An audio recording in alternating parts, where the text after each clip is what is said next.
The Vice President, Dr. Motsashego Kedikiwe, has encouraged SADC countries to improve implementation of protocols and other legal instruments.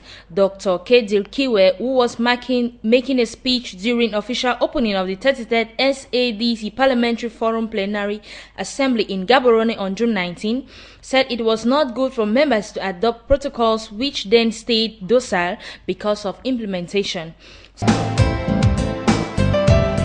Still in Botswana, according to Water Utilities Corporation WUC, Water Resources Manager Joel Selemogwe has said the Gaborone Dam, the only water oasis for most people in the southern part of the country, is slowly drying up. During a media tour of water plants in Gaborone, Bokai and Mamashia on June 18, Selemogwe said Gaborone Dam was at 23%, which is 22 million cubic meters of water from a dam that has a carrying capacity of 141.4 million cubic meters. Now moving over to Kenya, President Uhuru Kenyatta has directed the Cabinet Secretary for Health to explore ways of incorporating St. John Ambulance in the Ministry of Health. Speaking yesterday at the Kenyatta International Conference Center during the annual inspection parade of St. John Ambulance, President Kenyatta said the spirit of volunteerism should be supported all the way from the primary school level. In Kenya again, President Uhuru Kenyatta has once more urged teachers and other public workers clamoring for enhanced salaries and allowances to give dialogue a chance. President Kenyatta reassured that the government acknowledged the noble role teachers played in teaching and molding children and would therefore remain committed to improving on their welfare. Now make a stop over at Liberia, where the official webpage reveals that President Ellen Johnson Sirleaf is calling on all Liberians to demonstrate resilience and resolve, find common ground, rediscover what unites us, and build an inspiring vision for the future of our beloved country. President Sirleaf was speaking at the official launch of the National Reconciliation Roadmap for Liberia. Liberia again, the outgoing ambassador, extraordinary and plenipotentiary of the Federal Republic of Germany to Liberia, His Excellency Dr. Bodo Erich Wena Staff, has been admitted into the Human Order of African Redemption with the grade of Knight Grade Band by the Grand Master of the Order of Distinction, President Ellen Johnson Sirleaf. Ghana and the Ministry of Local Government and Rural Development MLGRD and the French Development Agency AFD in Ghana have officially handed over vehicles and equipment to some 4 selected Ghanaian cities at a ceremony in Accra. Deputy Minister of MLGRD, Honorable Baba Jamal, on behalf of the Minister, Honorable Akwasi Opong-Fosu, together with the resident manager of AFD in Ghana, Bruno Leclerc, jointly presented the items. The official webpage of this government portal reveals meeting of the Secretary of State for Fisheries and the Cuban Ambassador, Simon Osa Adugu, Secretary of State for the Ministry of Fisheries and the Environment, met on June 19 with Cuba's Ambassador Pedro Dona Santana to hold talks on the status of Cuban cooperation in that department. In Equatorial Guinea again, the President of the Republic returns to the country. After staying a few days in Italy, His Excellency Obiang Nguema Mbazogo and the First Lady of the nation, Constancia Mango de Obiang, returned last Friday to Malabo, the capital of the Republic of Equatorial Guinea.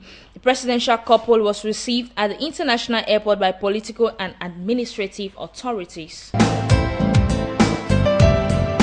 Moving over to the Republic of Zambia, foreign reserves hit $2.4 billion mark President Sata has brought to an end. Speculation that the Patriotic Front government's national budget has collapsed as reported in some sections of the local media recently.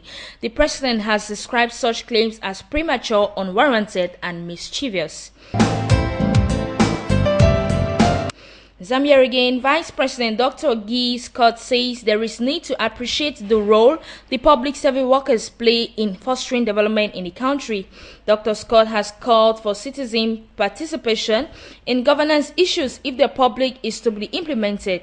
He was speaking during the commemoration of the Africa Public Service Day at Government Complex.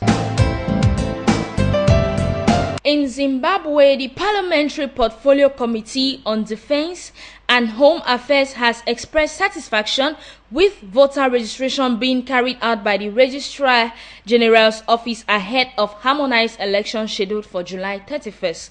The Registrar General of Voters' Office embarked on a 30-day intensive voter registration exercise in the wake of the publication of the new constitution on May 23rd.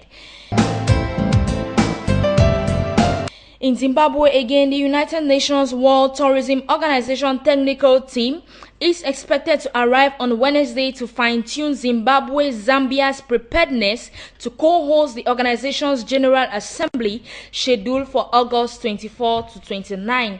The technical team, headed by United Nations World Technical Organization's Relations and Services Executive Director Zoltan Smogi, is expected to arrive in Livingstone, Zambia on Wednesday, June 26th, before crossing over to Zimbabwe on Thursday and Friday to meet stakeholders.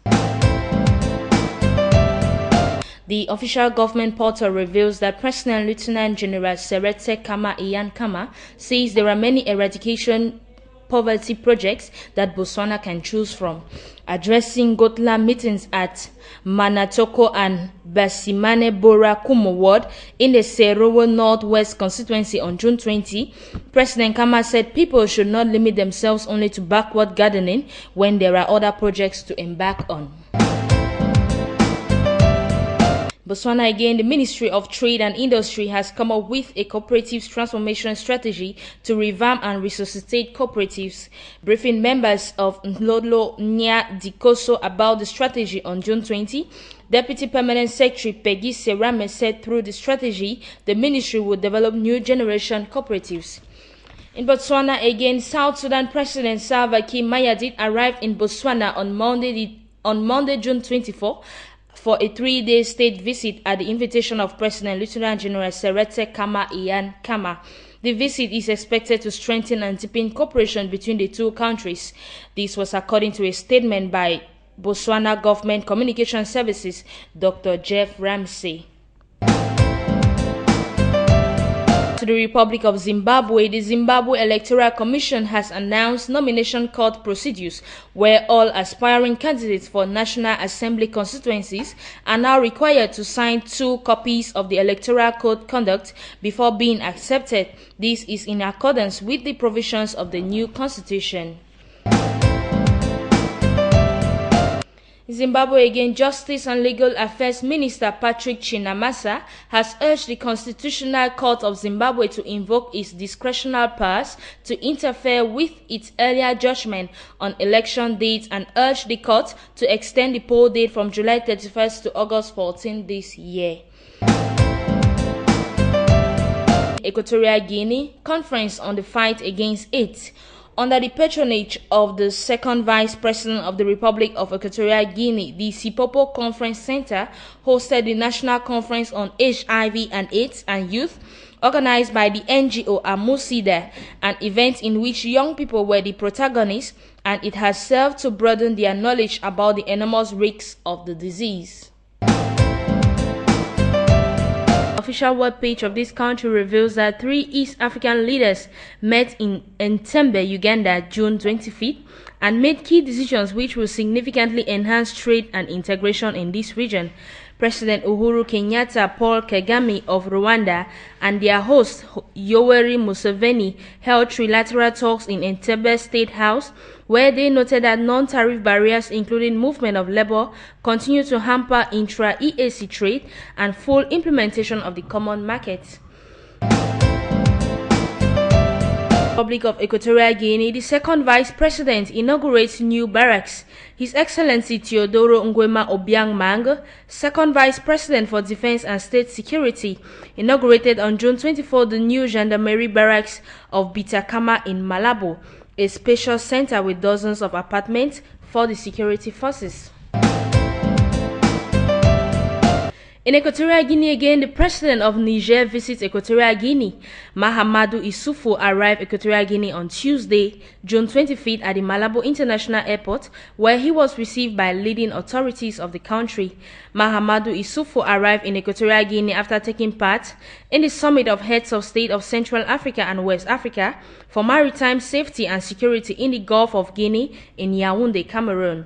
The visit is part of the excellent relations maintained by the two countries. The Parliament of Ghana yesterday approved a request by the government to issue its second Eurobond to raise an amount of $1 billion from the international capital market to finance development projects. Proceeds from the bond are expected to be used to finance infrastructure projects and restructure maturing debts and interest payments.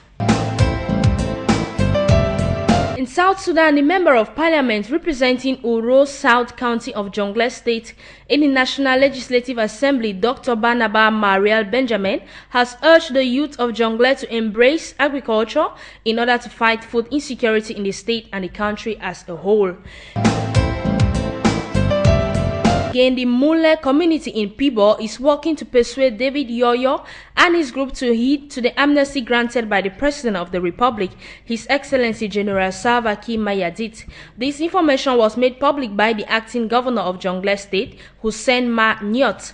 Ma said he was optimistic that Yoyo's group will soon denounce rebellion in the state and join effort to rebuild the country that has been devastated by over 2 decades of civil war. Finally, for today in Uganda, a joint communique by governments of Uganda, Kenya and Rwanda as heads of state of the three countries concluded trilateral talks. The meeting was attended by ministers and other dignitaries from both countries. The talks were held in warm and cordial atmosphere. The three heads of state noted the positive developments in the region so far. Thank you.